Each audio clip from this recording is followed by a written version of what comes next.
Hello and welcome to SPMIS Academy. Today we'll analyze important newspaper articles of 13 January 2025. Please note you can download the PDF version of today's newspaper analysis by clicking the link given in the comment section. This is the list of the topics that we'll be covering from today's newspaper.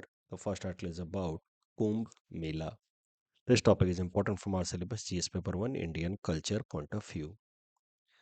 देखिए current context समझते हैं सबसे पहले। आज के दिन यानी कि 13 जनवरी से प्रयागराज में शुरू हो चुका है महाकुंभ।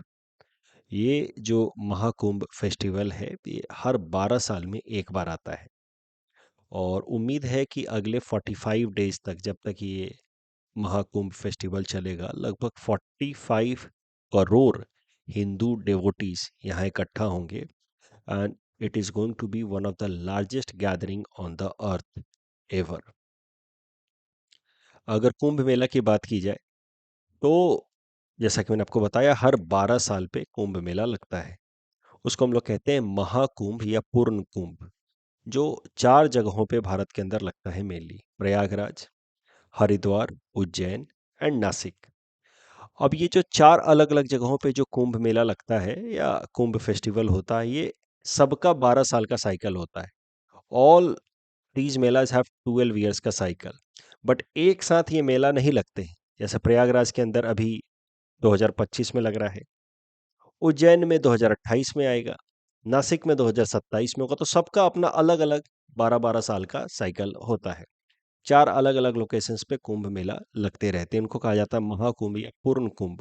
बट उसमें भी ये प्रयागराज वाला जो कुंभ मेला होता है वो सबसे पायस या सबसे सैक्रेड माना जाता है, जो अभी शुरू हुआ है साल 2025 के 13 जनवरी से।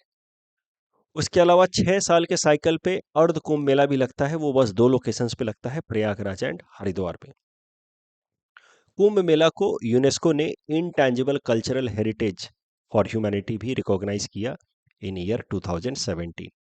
कुंभ मेला में लोग अलग अलग जगहों से आते हैं और नदियों में, ये चारों जो कुंभ मेला है वो चारों के चारों मेला नदी किनारे ही लगते हैं। चारों मेलाओं से या चारों लोकेशन से एसोसिएटेड एक रिवर है, उस रिवर के बारे में भी हम लोग देखेंगे। सो लोग आते हैं, नदियों में स्नान करते हैं। ऐसी मान्यता है कि कुंभ मेला के दौरान नदियों में स्नान करने से पुराने पाप धुल जाते हैं। It cleanses the sins that have been committed in the past and it provides spiritual merit, मतलब पुण्य। और अलग अलग जगहों से साधु या अलग अलग holy man they also arrive to attend Kumbh Mela. Kumbh Mela के पीछे की माइथोलॉजी क्या है वो भी थोड़ा समझते हैं। देखिए, कुंभ मतलब होता है पॉट। तो ऐसा माना जाता है हिंदू माइथोलॉजी के अंदर कि जब समुद्र मंथन किया जा रहा था असुरों और देवताओं द्वारा मिल करके, इसके बारे में तो आपने मोटा मोटा पहले भी सुना होगा कि समुद्र मंथन किया गया, असुर और देवताओं ने मिल करके किया और उससे कई सारी चीजें सामने बाहर निकल करके आई। उसमें से जो सबसे महत्वपूर्ण चीज थी जिसके लिए मेनली ये समुद्र मंथन किया गया था वो था अमृत। तो अमृत के लिए समुद्र मंथन किया गया। अब जब अमृत निकल करके आया तो देवताओं को ये चिंता हुई कि कहीं असुरों के हाथ ही अमृत ना लग जाए, क्योंकि उसको पी करके फिर असुर इमोर्टल हो जाएंगे। तो इसी कारण से to prevent asuras from having amrit, Jayant, Indra gods son, he fled with the pot of that amrit. वो अमृत का वो पॉट लेकर के या कुंभ लेकर के भाग चले और उनको प्रोटेक्शन दे रहे थे sun god, Shani, Brihaspati and moon. और जयंत भागते रहे फॉर 12 डिवाइन डेज। तो डिवाइन डेज मतलब देवताओं के हिसाब से जो एक दिन होता है वो हम इंसानों के लिए 12 साल के बराबर होता है। हम सो सॉरी, देवताओं के लिए जो एक डिवाइन डे होगा वो हम इंसानों के लिए 1 साल होता है। तो 12 डिवाइन डेज मतलब 12 ह्यूमन ईयर्स। तो 12 साल तक, अगर हम अपने भाषा में बात करें तो जयंत 12 साल तक भागते रहे। जो देवताओं के कॉन्टेक्स्ट में it would be 12 divine days. हमारा 1 साल, देवताओं का 1 दिन। जयंत भागते रहे और असुरों से अमृत को बचाते रहे। बट उस दौरान amrit spilled over earth surface at 4 locations: Haridwar, Prayagraj जिसको पहले इलाहाबाद कहा जाता था, उज्जैन एंड नासिक। और इसी कारण से इन 4 जगहों पे फिर कुंभ मेला लगाया जाता है 12 साल के साइकिल में। अलग-अलग जगहों पे, मतलब जैसे अभी कुंभ मेला प्रयागराज में चल रहा है, इसका मतलब ये नहीं कि बाकी 3 जगहों पे अभी ही कुंभ मेला चलेगा, अभी ऐसा नहीं है। इनका साइकिल अलग होगा 12 साल का, सबका अपना-अपना अलग-अलग साइकिल है। हरिद्वार में जो कुंभ मेला लगाया जाता है, वो at the bank of Ganga river. Prayagraj में it is at the confluence of Ganga, Yamuna and mythical river Saraswati. माना जाता है हिंदू मान्यता में कि कभी एक और नदी भी हुआ करती थी सरस्वती, जो आकर के यहाँ प्रयागराज के आसपास गंगा और यमुना को मिला करती थी। बट आज के टाइम में तो सरस्वती जैसी कोई नदी वहाँ है नहीं। उज्जैन, शिप्रा नदी के किनारे उज्जैन के अंदर कुंभ मेला लगाया जाता है, और नासिक त्र्यंबकेश्वर में गोदावरी नदी के किनारे कुंभ मेला लगाया जाता है। गोदावरी नदी is also known as Ganga of the south. Kumbh Mela का कुछ हिस्टोरिकल रेफरेंसेस भी है। माना जाता है कि स्कंद पुराण में कुंभ मेला का जिक्र किया गया है। उसके अलावा चाइनीज पिलग्रिम जुआन जांग, he visited India in 7th century and he described about a fair in Prayagraj. पहले तो इलाहाबाद का नाम प्रयाग ही था। तो जुआंग ने एक मेले की जिक्र जरूर की है 7th सेंचुरी के अपने एक बुक में। बट वो मेला क्या वो कुंभ मेला का ही जिक्र कर रहे थे, इसको लेकर के क्लैरिटी नहीं है। ऐसे भी मान्यता है कि 8th सेंचुरी के जो फिलोसोफर थे आदि आदि शंकराचार्य जी, जिन्होंने अद्वैतवाद वेदांता की फिलॉसफी को पॉपुलराइज किया है, उन्होंने ये 4 अलग-अलग जगहों पे मेला लगाना शुरू किया, ताकि जो साधु संत हैं वो इकट्ठा हों और हिंदू ट्रेडिशन कल्चर को और आगे बढ़ाया जाए। तो एक मान्यता ये भी है कि कुंभ मेला की शुरुआत आदि शंकराचार्य ने की 4 अलग-अलग जगहों पे।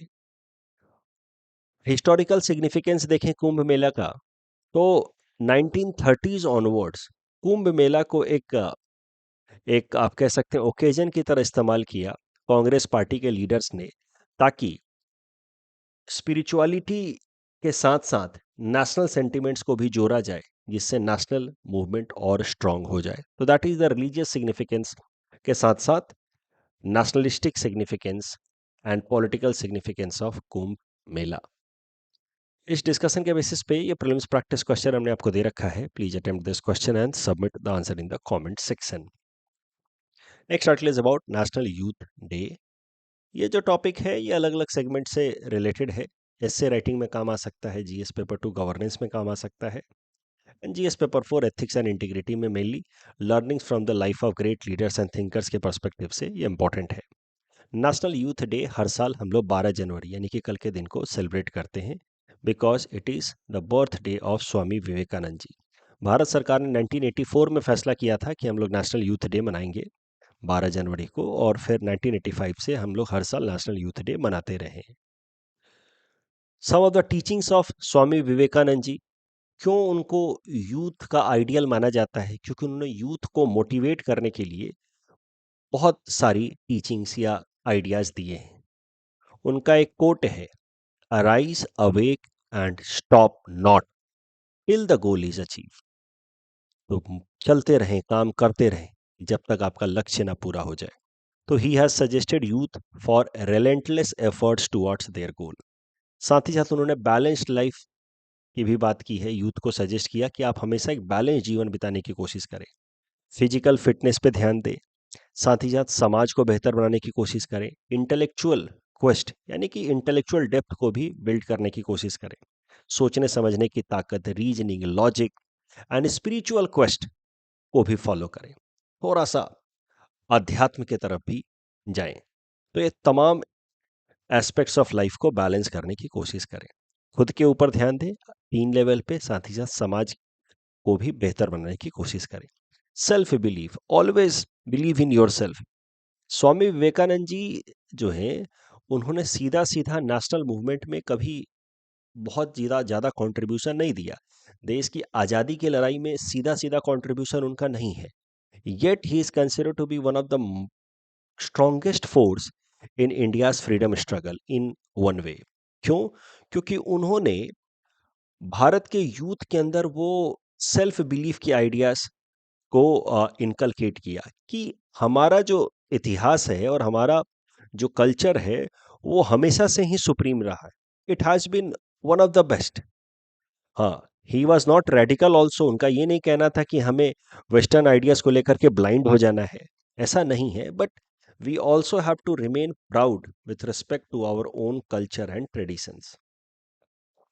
और इस टीचिंग के कारण ही जो उस टाइम के यूथ थे, they could come out of the Britishers narrative of white man supremacy या व्हाइट मैन बर्डन या सिविलाइजिंग मिशन कि we are here to make you people civilise and you people have been backward land of snake charmers. ऐसा नहीं है। स्वामी विवेकानंद जी ने logical तरीके से historical basis पे आइडियाज कोट किए हैं इस बात को साबित करने के लिए कि हमारा इतिहास हमेशा से ही गौरवशाली रहा है। We have a very we have been the land of intellectuals. तो स्वामी विवेकानंद जी ने सीधा सीधा नेशनल मूवमेंट में पार्टिसिपेट नहीं किया, बट नेशनल मूवमेंट के लिए जो सबसे इंपॉर्टेंट रिक्वायरमेंट थी, सेल्फ बिलीव की अमंग्स द यूथ, वो दिया। साथ ही साथ उन्होंने रिलीजियस टॉलरेंस की बात हमेशा ही की है। Swami Vivekananda ji never believed in rigid and radical religious ideas. उनका मानना था कि हर एक रिलीजन जो है ultimately they are like rivers which will merge in the same ocean. तो सारे रिलीजन मोरलेस एक ही बातें करते हैं। We need to incorporate good ideas from different religions but should not be very rigid about. तो यही रिलीजियस टॉलरेंस की बात उन्होंने वर्ल्ड पार्लियामेंट ऑफ रिलीजन्स में की थी इन शिकागो समिट 1893, जिसके बाद से Swami Vivekananda ji had become a very prominent figure. तो उसके बारे में हम अगले पेज पे देखेंगे। बट एक कोटेशन है स्वामी विवेकानंद जी का, एक कोट है स्वामी विवेकानंद जी का, और उसको आपको याद रखना चाहिए। कहीं भी इस्तेमाल कर सकते हैं आप, एसे राइटिंग में या एथिक्स पेपर में। Youth should have muscles of iron, nerves of steel and mind like Thunderbolt. जब भारत के यूथ ऐसे होंगे तभी जाकर के भारत एक बार फिर से विश्व गुरु बन पाएगा। This only can make Bharat a vishwa guru once again. अब जैसे कि हम बात कर रहे हैं वर्ल्ड पार्लियामेंट रिलीजन की, जहां से स्वामी विवेकानंद जी को प्रोमिनेंस मिला, he became a global figure. ये वर्ल्ड पार्लियामेंट ऑफ रिलीजन्स बुलाया गया था 1893 में, जहाँ पे 6 अलग-अलग महत्वपूर्ण धर्मों के लोगों को इनवाइट किया गया था, जो अपने अपने धर्म के बारे में बातचीत करने वाले थे। इस तरीके के अब 6 modern international parliaments have been hosted so far. और उस टाइम में भी जब 1893 में द फर्स्ट, ध्यान से सुनिए मैं फिर कह रहा हूं, there should be no scope for confusion, first world parliament religion, first world parliament of religions बुलाया गया था 1893 में, जिसमें स्वामी विवेकानंद जी ने पार्टिसिपेट किया। उसके बाद से 5 और ऐसे पार्लियामेंट बुलाए गए हैं। टोटल मॉडर्न टाइम में 6 इंटरनेशनल वर्ल्ड पार्लियामेंट्स बुलाए जा चुके हैं। जो पहला वर्ल्ड पार्लियामेंट ऑफ रिलीजन बुलाया गया था that was held in Chicago. अलग अलग धर्म के लोग आए थे, जैन धर्म से, बुद्धिस्ट, हिंदू धर्म को रिप्रेजेंट कर रहे थे स्वामी विवेकानंद जी, क्रिश्चियनिटी, इस्लाम, सबके अपने अपने धुरंधर लोग पहुंचे थे। स्वामी विवेकानंद जी का जो भी स्पीच था वर्ल्ड पार्लियामेंट ऑफ रिलीजन में, वो मेनली इसी आइडिया पे था, को एग्जिस्टेंस पे, टॉलरेंस पे, इंक्लूसिवनेस पे। उनका कहना था कि सारे रिलीजन मोर और लेस हार्मनी, पीस की बात करते हैं। We must look forward for inclusiveness rather than exclusivity. We at the same time he said कि we must preserve our individuality. ऐसा नहीं कि सब मिला दे, एक मेल्टिंग पॉट सिस्टम बना दे, ऐसी जरूरत नहीं है। पर इस बात का भी ध्यान रखें कि मोर और लेस सारे धर्म एक ही बात कर रहे हैं, और वो कोर आइडिया है peace, love, harmony and compassion का। स्वामी विवेकानंद जी जब अमेरिका में थे तो उन्होंने वहाँ पे कई सारे लेबरर्स से भी मुलाकात की, जो बिल्कुल गरीब पिछड़े लोग थे, उनसे भी मुलाकात की। उनसे बात की, उन्होंने पूछा कि आपका धर्म क्या है, आप चर्च कब जाते हैं, क्या आपका रिलीजन को लेकर के कंडक्ट रहता है। तो उनको ये बात जान करके बड़ा आश्चर्य हुआ कि वहाँ के labourers they were not at all concerned about religions. उनका कहना था कि हमारा कोई धर्म नहीं है, we don't even go to, we do not know. So जरूरत पड़ती है कभी कभार चर्च चले जाते हैं, नहीं तो वो भी नहीं जाते रिलीजन को लेकर के। कुछ खास उनकी रुचि नहीं थी। तो स्वामी विवेकानंद जी को एक बात समझ आई कि भारत के अंदर धर्म को लेकर के लोग इतना ज्यादा रिजिड हो गए हैं, इतना ज्यादा पर्टिकुलर हो गए हैं कि ये एक कारण बन रहा है भारत के इकोनॉमिक बैकवर्डनेस का। धर्म जरूरी है, बट धर्म के कारण हम बाकी कोई इकोनॉमिक एक्टिविटी ना करें, that should not be the way of life. तो स्वामी विवेकानंद जी का फिर यहां से एक आइडिया डेवलप हुआ कि religious ideas needs to be promoted. वो रिलीजियस आइडिया जो इंक्लूसिवनेस के आइडियाज को प्रमोट करते हैं, पीस हार्मनी को प्रमोट करते हैं, but at the same time there is a need of balanced approach towards life. हम लोग रिलीजियस या स्पिरिचुअल डेवलपमेंट पे फोकस करें, साथ ही साथ हमें इकोनॉमिक डेवलपमेंट पे भी फोकस करना चाहिए। अमेरिका के अंदर उन्होंने लेबरर्स का जो अप्रोच देखा, वो भी उनको पूरी तरह से सही नहीं लगा कि ठीक है, आप पूरी तरह से इकोनॉमी पे फोकस कर रहे हैं, but at the same time focus on spiritual and intellectual development also, और उसके लिए religion can provide you a solid platform. लेकिन भारत के बैकवर्डनेस के पीछे उनको कारण समझ आ गया, too much emphasis on religious ideas. उसी कॉन्टेक्स्ट में उन्होंने कोट दिया है कि it is bread that suffering millions of burning India cry out with parched throats. हमको रोटी चाहिए, and it is an insult to starving people to offer them religion. ऐसे भूखे लोगों को हम रिलीजन ऑफर कर रहे हैं कि मरने के बाद तुम्हें स्वर्ग मिलेगा, इस जन्म में तो चाहे जो भी तुम्हें तकलीफें हों, ये तो छोटी बात है। ये सारी बातें जो हैं, ये एक इंसल्ट है उन तमाम लोगों के लिए। तो basically Swami Vivekananda ji, after coming from Chicago, he started promoting the idea of balanced life, where he supported the idea of economic as well as spiritual development in simultaneous manner। और महात्मा गांधी का जो सर्वोदय का कॉन्सेप्ट है, मोर और less it is similar idea. Sarvodaya, rise of all in all dimensions, intellectual as well as economic dimensions. Current context पे आते हैं। हमारे प्रधानमंत्री नरेंद्र मोदी जी ने नेशनल यूथ डे के ओकेजन पे इंडियन यूथ को मोटिवेट करने की कोशिश की। उन्होंने कहा कि इंडियन यूथ को इंपॉर्टेंट रोल प्ले करना होगा अगर भारत को एक डेवलप्ड कंट्री बनाना है बाय द ईयर 2047, जब हमारे आज़ादी के 100 साल पूरे होंगे। और उसके लिए यंगर जनरेशन को अपने कंफर्ट जोन से बाहर आना होगा, मेहनत करनी होगी। उन्होंने साथ ही साथ ये भी कहा कि India is looking forward to host Olympics in the next decade. अगर हम ऐसा कर पाते हैं तो भारत की छवि ग्लोबल फोरम में काफ़ी स्ट्रेंथन होगी। On the basis of the discussion we had, this is the prelims practice question. Please attempt this question and submit the answer in the comment section. स्वामी विवेकानंद जी के ऊपर ऐसा मेंस में आपसे प्रश्न पूछा जा सकता है। GS paper 4 ethics and integrity paper में मैंने हिंट्स भी दे रखा है आपको। First of all try at your own level and then you can read the hints also. Next topic is about denotified tribes. This topic is important from our syllabus GS paper 2 governance point of view. कौन है ये D notified tribes? पहले इनके बारे में समझते हैं, फिर करंट प्रॉब्लम पे आएंगे। सी, ब्रिटिशर्स ने फॉरेस्ट एरियाज को अक्वायर करना शुरू कर दिया था। उसके लिए उन्होंने फॉरेस्ट एक्ट भी लाया था 1827 में। उनको मेनली चाहिए थे टिम्बर, जिससे वो काट काट करके रेलवे ट्रैक्स बना पाए। तो इस कारण से they were restricting the tribal approach towards forest, where tribals mainly relied on collecting timber and other forest produce। तो ब्रिटिशर्स ने कानून ला करके ट्राइबल्स का जो कलेक्शन था of timber and other materials from the forest area, उसको रोक दिया।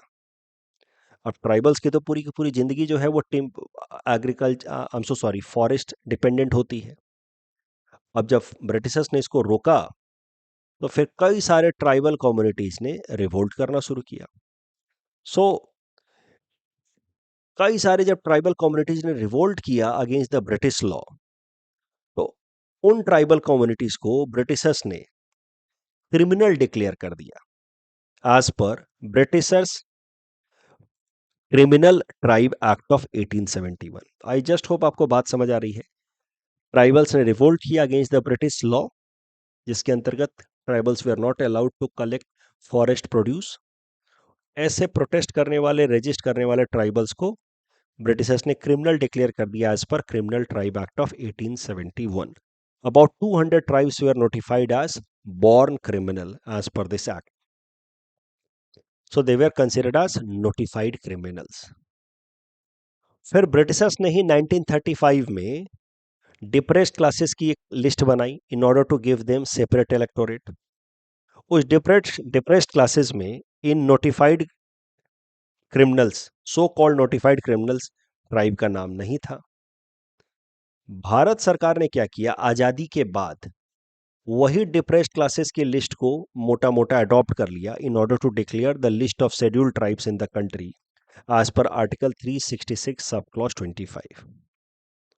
पॉइंट ये है कि ये बेचारे ट्राइबल लोग, जिन लोगों ने ब्रिटिशर्स के अगेंस्ट रेजिस्टेंस किया था in order to continue with their rights of collecting forest produce, वो हो गए नोटिफाइड क्रिमिनल्स। और इस कारण से उनका नाम आ नहीं पाया वो डिप्रेस्ड क्लासेस वाले लिस्ट में, जो ब्रिटिशर्स ने ही तैयार किया था 1935 में इनको सेपरेट इलेक्टोरेट दिलवाने के लिए। और वही लिस्ट मोरलेस भारत सरकार ने अडॉप्ट करके शेड्यूल्ड ट्राइब कैटेगरी डिफाइन कर दी आफ्टर इंडिपेंडेंस। तो मुद्दा यह है कि ये ट्राइब के लोग शेड्यूल्ड ट्राइब लिस्ट में नहीं आ पाए या शेड्यूल्ड कास्ट लिस्ट में नहीं आ पाए क्योंकि they were denotified from the Britishers list. तो ब्रिटिशर्स के पॉलिसीज के कारण ये तमाम लोग ना एसटी हो पाए ना एससी हो पाए इन इंडिपेंडेंट इंडिया।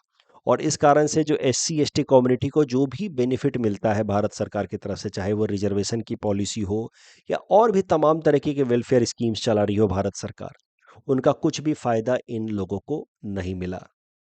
और नतीजा ये हुआ कि ये लोग एक्सट्रीम पॉवर्टी में जीने लगे। They were force to beg in the streets. कई सारे इस तरह के लोग आपको चौराहों पे या ट्रैफिक सिग्नल पे भीख मांगते हुए दिखते हैं। अगर आप पूछोगे आपको पता चल जाएगा they belong to that denotified tribe. तो इनको आप कह सकते हैं नोटिफाइड क्रिमिनल्स या डी नोटिफाइड ट्राइब, बात एक ही है। ब्रिटिशर्स ने इनको नोटिफाइड क्रिमिनल डिक्लेयर किया and they can be also considered as denotified tribe, यानी कि अपने ट्राइब के लिस्ट से इनका नाम हटा दिया गया, काट दिया गया। They are force to beg, sell balloons, toys, etc on the roads. इनके वेलफेयर के लिए एक कमीशन बनाया गया भारत सरकार द्वारा, national commission for denotified nomadic and semi nomadic tribe. बाद में दो कमिटीज भी बनाई गई। एक बनाया गया रेनेके कमीशन, बनाया गया साल 2005 में। दूसरा बनाया गया इदात कमीशन साल 2014 में। सो तीन इंपॉर्टेंट इनिशिएटिव्स लिए भारत सरकार ने। एक कमीशन बनाया national commission for denotified nomadic semi nomadic tribe. उसके अलावा दो एक्सपर्ट बॉडी बनाई गई, रेनेके कमीशन एंड इदात कमीशन। सबके रिकमेंडेशन के बेसिस पे फिर भारत सरकार ने साल 2022 में जाकर के इन डी नोटिफाइड ट्राइब के लोगों के लिए अलग से स्कीम शुरू किया जिसका नाम है seed scheme, scheme for economic empowerment of D notified tribe. पहले तो इनको जो भी कैटेगरी से ये बिलोंग कर सकते हैं, एससी एसटी या ओबीसी, उस कैटेगरी में डाला जा रहा, ताकि उनको उस कैटेगरी के लोगों के लिए जो स्कीम्स चल रहे हैं उसका फायदा मिले। साथ ही साथ चूंकि ये हिस्टोरिकल इनजस्टिस फेस कर चुके हैं तो इनके लिए अलग से एक स्कीम लाया गया, seed scheme, scheme for economic empowerment of D notified tribe. इसके अंतर्गत 200 करोड़ रुपए का अप्रोक्सीमेट फंड एलोकेशन किया गया है और ये स्कीम 5 साल के लिए चलेगा, 2021-22 से लेकर के 2025-26 तक। इसमें 4 मेन कंपोनेंट है। इन डी नोटिफाइड ट्राइब के लोगों को क्वालिटी कोचिंग प्रोवाइड करना है for competitive exams, health insurance दिया जाए, लाइवलीहुड के इनिशिएटिव्स या अपॉर्चुनिटीज दिए जाए एंड फाइनेंशियल असिस्टेंस दिया जाए so that they are allowed to construct their houses. तो ये सब कुछ इनिशिएटिव्स लाए गए हैं for the denotified tribe community under SEED scheme. Problem यही आ रही है, इस आर्टिकल में यही बताया गया है कि स्कीम स्टार्ट हुए तो लगभग 2 साल हो गए, 3 साल होने के आए, लेकिन स्टेट गवर्नमेंट्स को क्या करना है कि इन डी नोटिफाइड ट्राइब के लोगों को पहले सर्टिफिकेट देना है, डी नोटिफाइड ट्राइब सर्टिफिकेट, और उसी के बेसिस पे फिर इनको इस स्कीम का फायदा मिल सकता है। बट कई सारे स्टेट गवर्नमेंट्स ने अभी तक कई सारे इस तरह के कम्युनिटी के लोगों को डी नोटिफाइड ट्राइब का सर्टिफिकेट दिया ही नहीं है and that is why this scheme is not able to take off because states are very slow in issuing the denotified tribe certificate. On the basis of the discussion so far, ये हमने prelims practice question आपको दिया है। Attempt this question and submit the answer in the comment section. The next article is about India and US joint sonobuoy production, sonobuoy production। This topic is important from our syllabus GS paper 2 international relations point of view. पहले देखते हैं sonobuoy होता क्या है। देखिए छोटा सा device होता है, स्मॉल, एक्सपेंडेबल मतलब not very costly, so once it is used it can be left also, it can be discarded also. Light weight device होता है, ऐसा फ्लोट करता रहता है, इसीलिए इसको सोनो बॉय कह रहे हैं। बॉय मतलब फ्लोट। इसका मेन काम क्या होता है कि दुश्मन देश के सबमरीन जो पानी के नीचे चलते हैं उनको डिटेक्ट कर सकता है और हमें इंफॉर्मेशन दे सकता है। साथ ही साथ the sonobuoy is also helpful in knowing और collecting data with respect to underground environmental conditions, जैसे कि टेम्परेचर, सैलिनिटी एंड डेप्थ। अब सोनो बॉय इनका मिलिट्री यूटिलिटी भी है, that is why India and US have decided to do joint production of sonobuoy. Bharat की तरफ से Bharat dynamics limited और अमेरिका की तरफ से अल्ट्रा मैरीटाइम मिल करके सोनो बॉय प्रोड्यूस करेंगे, और होपफुली 2027 तक the production line is expected to be operational. तो इंडिया यूएस रिलेशंस पे कभी आप आंसर लिख रहे हो तो वहां डिफेंस कोऑपरेशन में आप ये इंडिया यूएस ज्वाइंट सोनो बॉय प्रोडक्शन लाइन के बारे में जिक्र कर सकते हैं। ये जो ज्वाइंट प्रोडक्शन किया जा रहा है of sonobuoy, it is being done as per iCET framework. This iCET framework was agreed between India and US in year 2022, जिसका मेन लक्ष्य था कि आने वाले साल में डिफेंस के एरियाज में आर्टिफिशियल इंटेलिजेंस, क्वांटम कंप्यूटिंग और स्पेस टेक्नोलॉजीज में हम लोग ज्वाइंट प्रोडक्शन करेंगे। तो 4 अलग-अलग एरियाज में जॉइंट प्रोडक्शन करेंगे भारत और अमेरिका की कंपनियां। उसके लिए आईसीईटी फ्रेमवर्क डिसाइड किया गया था। उसी आईसीईटी फ्रेमवर्क के अंतर्गत ये डिफेंस प्रोडक्शन में भारत और यूएस ने डिसाइड किया है to go for joint sonobuoy production. इस डिस्कशन के बेसिस पे प्रीलिम्स प्रैक्टिस क्वेश्चन हमने आपको दे रखा है। Attempt this question and submit the answer in the comment section. कल जो हमने आपको प्रश्न दिया था इसमें बस तीसरा स्टेटमेंट गलत है, एक्सप्लिसिटली वर्ड के कारण ये गलत है। All the other 3 statements are correct. Third statement is wrong, exclusively word के कारण। यहाँ पे दोनों स्टेटमेंट्स करेक्ट हैं, and again here both statements are correct. That's all from our side for today. Thanks for watching.